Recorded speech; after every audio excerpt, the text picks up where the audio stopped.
बड़ी उम्मीदों के साथ देश का किसान मोदी सरकार की ओर देख रहा था कि शायद कल की वार्ता अंतिम वार्ता होगी और ये काला कानून जिसके लिए पूरे देश का किसान आंदोलित है, जिसमें 60 किसानों ने अपनी शहादत दी है, पंजाब का किसान, हरियाणा का किसान, उत्तर प्रदेश का किसान, उत्तराखंड का किसान अपनी जान दे रहा है और उसके साथ सरकार दुश्मन देश के नागरिक की तरह व्यवहार कर रही है। उनके ऊपर आंसू गैस के गोले छोड़े जा रहे हैं, उनको लाठियों से पीटा जा रहा है, उनको वाटर कैनन से रोका जा रहा है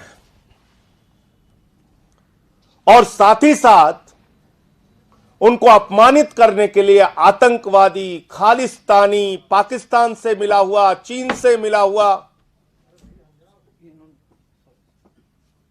पता नहीं क्या क्या तमगा लगा रहे हैं किसानों के ऊपर।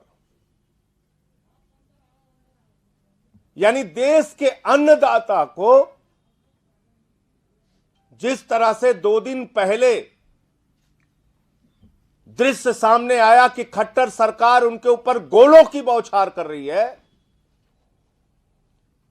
मिर्ची पाउडर के गोले छोड़े जा रहे हैं, ऐसा देख के लगता है जैसे किसी दुश्मन देश के नागरिक के साथ आप युद्ध लड़ रहे हैं। और ऐसा लगता है कि जैसे ऊपर से लेकर नीचे तक जनरल डायर का शासन आ गया है। जिस तरह से जनरल डायर ने गोलियां चलवा के पंजाब के हमारे भाइयों की हत्या की थी, उस तरह के दृश्य देखने को मिल रहे हैं। और इतना जुर्म सहने के बाद, यानी सरकार लाशें गिनने में लगी हुई थी, किस राज्य के लोग मर रहे हैं, पंजाब के हैं क्या, हरियाणा के हैं क्या? अरे अब तो उत्तर प्रदेश, उत्तराखंड के भी किसान अपनी शहादत दे रहे हैं। क्या चाहते हो पूरे देश का किसान मरने के लिए लाइन में खड़ा हो जाए?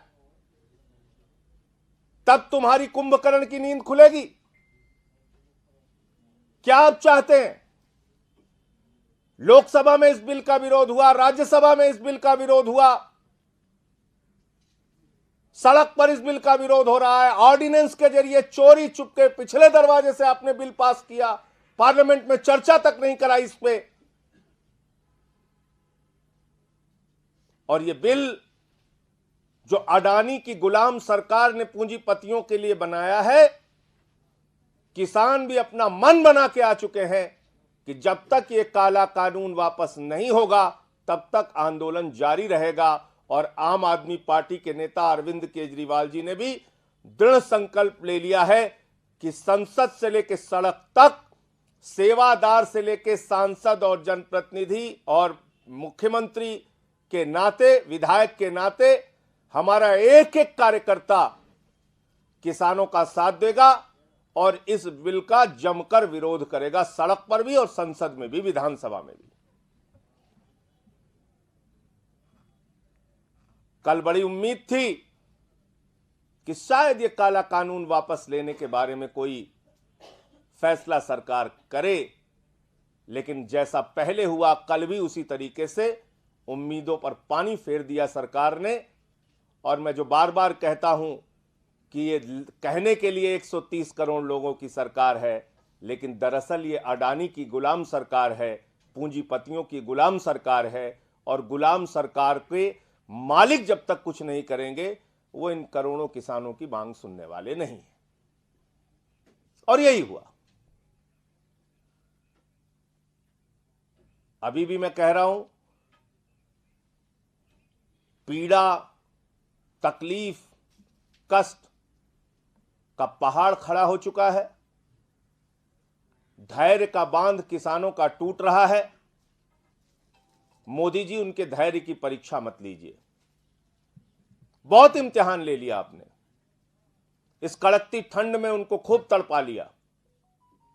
अब ये काला कानून वापस ले लीजिए, वरना अगर उनका आक्रोश सड़कों पर फूटेगा तो इसके बहुत गंभीर परिणाम इस सरकार को भुगतने पड़ेंगे, चुनावी राजनीति में भी और सड़क पर भी।